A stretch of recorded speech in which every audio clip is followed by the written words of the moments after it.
अस्सलाम वालेकुम, कैसे हैं आप सब लोग। उम्मीद करती हूँ सब ठीक होंगे। वीडियो पसंद आएगी तो वीडियो को लाइक कर लीजिएगा, चैनल पे न्यू है तो चैनल को सब्सक्राइब कर लीजिएगा। मैं आज यहाँ पे बीड्स थोड़े से देख रही थी कि मुझे कोई बटन्स बनाने थे, तो मुझे ये डब्बा नज़र आया। बेसिकली मैंने सारे इसके अंदर बीड्स ही डाल के रखे हुए हैं, सितारे हो गए, सीक्वेंस हो गए या नग वगैरह हो गए। तो इस तरह के बारे में जो बहनें मुझसे सवाल करती हैं उनका जवाब ये है कि ये डब्बा, ये इलेक्ट्रिक आयरन है, बड़ी सारे इसके साथ एक टब भी आता है पानी का, तो वो इसी के अंदर पैक था। तो मैंने आप लोगों को ये डब्बा दिखा दिया। इस सूट की ड्रेस डिज़ाइनिंग अल्लाह खैर रखे तो नेक्स्ट वीक में आ जाएगी आपके पास, अगर मेरा काम पूरा हो गया जो मैं कर रही हूँ। और इसकी इतनी ज़्यादा कान निकली है ना जिसकी कोई इंतहा नहीं। सेल्फ प्रिंट में ओवरऑल सूट है, इंशाल्लाह आपको ये भी पसंद आएगा।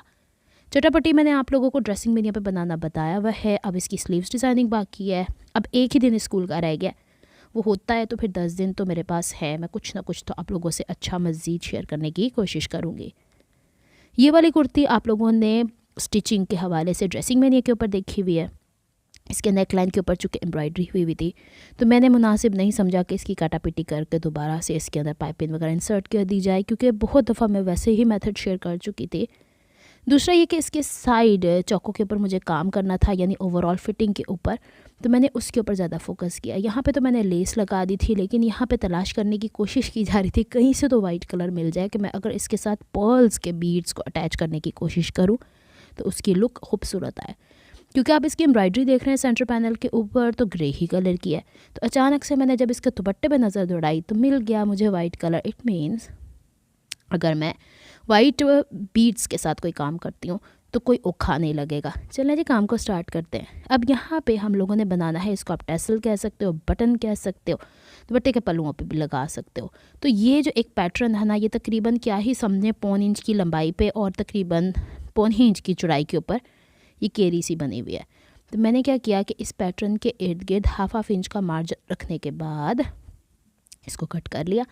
चूँकि ये खद्दर का कपड़ा है, इसके बैक पे ज़ीरो की फ्यूजिंग मैंने नहीं लगाई। एक बहन का मेरे पास कमेंट आया था कि हम लोग जो बाज़ार से एप्लीक करवा के चीज़ों को कट करते हैं या कट वर्क करवाते हैं, तो वो भी इंशाल्लाह मैं कभी कोशिश करूँगी। थोड़ा सा टाइम मुझे चाहिए क्योंकि फ़िलहाल बहुत ज़्यादा, एक तो ठंड की वजह से दिन छोटे हुए हैं और मार्केट आना जाना पॉसिबल नहीं हो रहा। जैसे ही होगा मैं आप लोगों से वो भी शेयर कर दूँगी।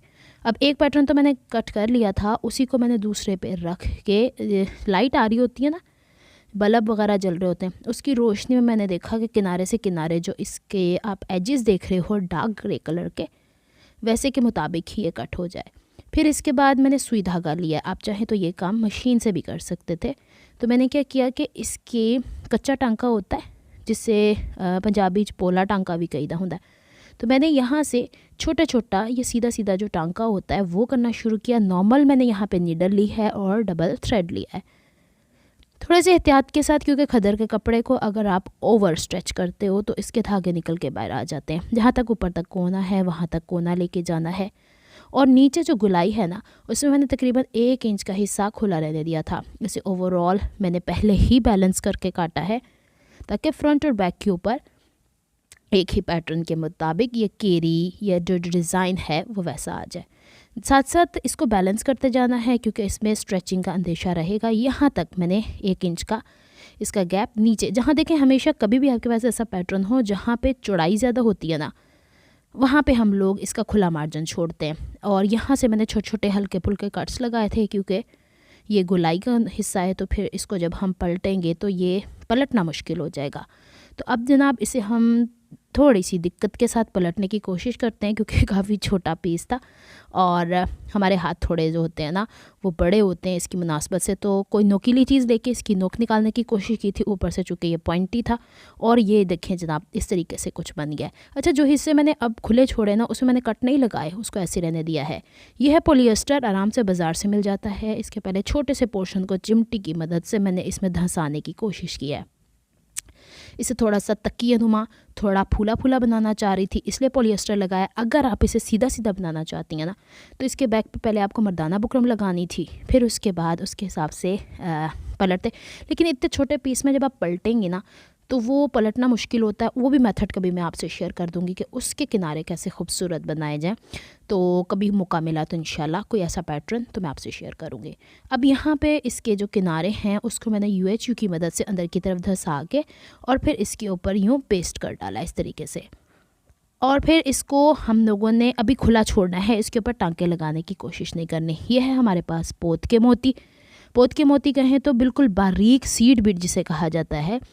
अभी मैं जो वाइट कलर ढूंढ रही थी वो इसी वजह से ढूंढ रही थी। अब इसके किसी एक सिरे से हमने अब पोत की सुई इस्तेमाल करनी है जो इंतहाई बारीक इस मोती के लिए, और जहाँ से हमारा ये इस पीस का ओपनिंग है वहाँ से गिरा अंदर की तरफ धंसानी है, और जहाँ पे सिलाई आई है ना दोनों पोर्शंस को स्टिच करते हुए वहाँ से हम लोगों ने सुई बाहर निकालनी है और 3 मोती लेने हैं। 3 मोती ये देख लें इस तरीके से, और फिर इसके बाद हम लोगों ने इतना ही टांका आगे की तरफ इस तरीके से उठाना है कि दोनों जो पीसीज हैं ये स्टिच हुए हुए ये दोबारा से रीस्टिच हो जाएं। इसका फ़ायदा क्या ही हो जाएगा कि जब हम पलट के वापस आएंगे जो हिस्सा ओपन है ना वो भी बंद हो जाएगा। तो अब यहाँ पे ये टांका भरा हम लोगों ने, और दोबारा से जो 3 मोती पिरोए हैं उसमें से आखिरी मोती यूँ ऊपर की तरफ उसमें से धागा निकाल लेना है। अब आप एक पैटर्न देखेंगे कि नीचे वाले जो मोती हैं उनका मुंह ऊपर से नीचे की तरफ है, उसका जो सुराख है, और जो ऊपर वाला एक एक मोती है वो दाएं से बाएं है। बस इसी की ट्रिक आपको आजमानी है। अब जो आगे आप बीड को लेके चलेंगे वो 2-2 बीड लेके चलेंगे। ये वाला मेथड मेरे ख्याल में मैंने एक दफ़ा आपको एक शर्ट के चौकों पे भी सिखाया हुआ है, ड्रेसिंग में यहाँ पे सेम वही है। वो थोड़े मोटे मोती थे, ये थोड़े बारीक मोती हैं। बस आपने ये जो गैप लेना है ना इस तरीके से, इतना के 2 मोतियों के बराबर जो नीचे की तरफ खड़े हो जाते हैं ना उनके मुताबिक। ज़्यादा खींचेंगी तो वो खींचा खींचा अच्छा नहीं लगेगा। और फिर जब भी आप नीचे से कपड़े में टांका भरेंगी ना तो दोबारा जो आप धागा निकालेंगी, सुई निकालेंगी, वो आखिर वाले मोती से निकालेंगी। दोबारा से 2 मोती भरेंगी, फिर दोबारा से उनको स्टिच लगाएंगी। तो इस तरीके से कंटिन्यू करना है टिल हम लोग ऊपर इसकी नोक तक पहुँचें। 2-3 चीज़ें हैं यहाँ पे बताने वाली कि हम लोगों ने इसे हैंग कैसे करना है। उसका हमें यहाँ पे छोटा सा वो भी बनाना है लूप, फिर इसको एंड कैसे करना है, फिर इसके थ्रेड्स कहाँ छुपाने हैं। ये छोटी छोटी सी चीज़ें हैं जो मैं आप लोगों से यहाँ पे शेयर कर देती हूँ ताकि आप लोग भी इस तरीके से बीड्स बना सकें या फिर इस तरीके से बटन्स बना सकें। ये देखें थोड़ा करीब करके मैंने आपको दिखा दिया जूम करके। इसकी लुक कुछ ऐसी ऐसी आएगी। इसको ऊपर नोक तक मैं लेती जाती हूँ। मैंने 2-3 दफ़ा आप लोगों को इसलिए करके बता दिया है कि ज़रूरी नहीं है कि हम लोग सुई की मदद से ही एक्सपर्ट हों, बीड उठाने के हाथ से भी उठा उठा के डाल सकते हैं। अच्छा मज़े की बात पता है क्या है, कैमरे के अंदर काम कर रहे होते हैं तो आप स्लो मोती हाथ में भी आता है तो फिसल जाता है, धागा जानबूझ के बल खाना शुरू कर देता है। लेकिन जब आप अकेले काम कर रहे होते हैं ना बहुत जल्दी ये काम निमट जाता है। यहाँ ऊपर तक नोक तक चलते हैं। ये आ गया ना, हल्का सा पॉइंट छोड़ेंगे, यहाँ पे 6 से 7 बीड्स एक साथ पिरोने, 6 से 7 बीड। यहाँ पे मैंने ना कोई भी वीडियो का पॉइंट थोड़ा सा फॉरवर्ड करने की कोशिश, ये जानबूझ के आप लोगों से मेंशन करती हूँ कि कुछ बहनें कहती हैं कि इतनी देर में आपने ये वीडियो बनाई है। तो जो सीखने वाले हैं वो तो सीखते हैं ना, तो फिर अब ये कि मैं ये नहीं चाहती कि हर कोई बंदा बार बार वीडियो को पीछे पीछे करके दोबारा देखे। एक ही दफ़ा में समझ आ जानी चाहिए चीज़। हल्के से आगे पॉइंट के ऊपर, जितने पॉइंट पे नोक पे पीछे से हमने शुरू किया था, धागा दोबारा से क्रॉस किया कपड़े में से और आखिरी मोती में से दोबारा गुजारा और धागा बाहर लेके आ गए।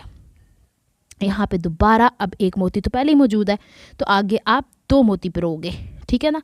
बस इसी तरह आपने कंटिन्यू करते चले जाना है और कपड़े के साथ इसको स्टिच करते चले जाना है। आप लोगों ने जब इसकी फुल लुक देखनी है तो मुझे ज़रूर बताना है कैसा लगा। मुझे अच्छी लगती हैं इस तरह की ट्रेडिशनल चीज़ें बनानी। ये देखें ना, अब 6 मोती पिरोए थे, 1 मोती में से हमने पहले धागा गुजार लिया, 2 मोती पिरोए तो 3 का सेट ऑटोमेटिकली बन गया। अब यहाँ से जो आखिरी मोती है उसमें से हमने धागा बाहर गुजार लेना ऐसे, और पूरा फिर मैं कंटिन्यू करके दिखाती हूँ और फिर दिखाती हूँ कि इसका जो ओपनिंग थी उसको हमने कैसे बंद करना है। यहाँ तक मैंने कर लिया था। इस मोती को बनाते हुए मिनिमम ये आपको 11 मिनट की वीडियो लग रही है इसलिए कि इसमें बहुत सारी दफ़ा मुझे कैमरा ऑन ऑफ करना पड़ता है। 5 से 6 मिनट में बन गया था एक मोती या एक बटन। बार बार मोती मैं कह रही हूँ, उसको मोती भी कह सकते हैं। दुपट्टों के टेसल्स के तौर पे भी आप इसे यूज़ कर सकते हैं। अच्छा, अब जो ओपनिंग है उसमें आपने धागे अंदर की तरफ यूँ धंसाने और कपड़े के आर पार यूँ नीडल गुजारनी है, और फिर आखिरी जो मोती ये जो खड़ा हुआ है इसमें से ऊपर की तरफ नीडल लेके आ जानी। इस तरह कंटिन्यू करेंगे और जो लास्ट में हमारे पास ख़त्म होगी ना ये, तो इस सिचुएशन में ख़त्म होगी कि दोनों पैरेलल नीचे वाली लेयर वाले मोती तो हैं, ऊपर जो सर पे खड़ा होता है ना मोती वो नहीं है। तो उसके लिए आपको मोती पिरोना पड़ेगा लास्ट जहाँ पे एंड कर रहे हैं और जहाँ से हमने स्टार्ट किया था उस वाले मोती के इनिशियल में से हम यूँ इस तरह लेके नीचे की तरफ चले जाएंगे। अब सवाल ये पैदा होता है कि यहाँ पे हमने धागा पक्का कैसे करना है। तो हम क्या करेंगे, यहाँ पे नॉट्स नहीं लगाएंगे, यहाँ पे हम लोग दोबारा से कपड़े के अंदर से छोटी छोटी वैसे ही निकाल के ना सुई, जैसे हम लोगों ने मोती पिरोते हुए डाली है, तो 3-4 दफ़ा हम लोगों ने पड़ोस पड़ोस के मोतियों में से धागा गुजार देना है। इससे क्या हो जाता है ना कि एक तो ये देखें छोटा सा टांका लिया, फिर 3 मोतियों में से गुजारा ऐसे ऊपर वाले इसमें से, और जब नीचे की तरफ आए दोबारा से एक छोटी सी यहाँ पे स्टिच लिया छोटा सा, फिर दोबारा से इसी में से ऊपर चले गए, और फिर 3-4 में से आप गुजारेंगे तो धागा अंदर ही अंदर गुम हो जाएगा। देखें काम जब हम करते हैं ना किसी भी नोयत का, उसमें हमारी काम की नफासत होनी चाहिए।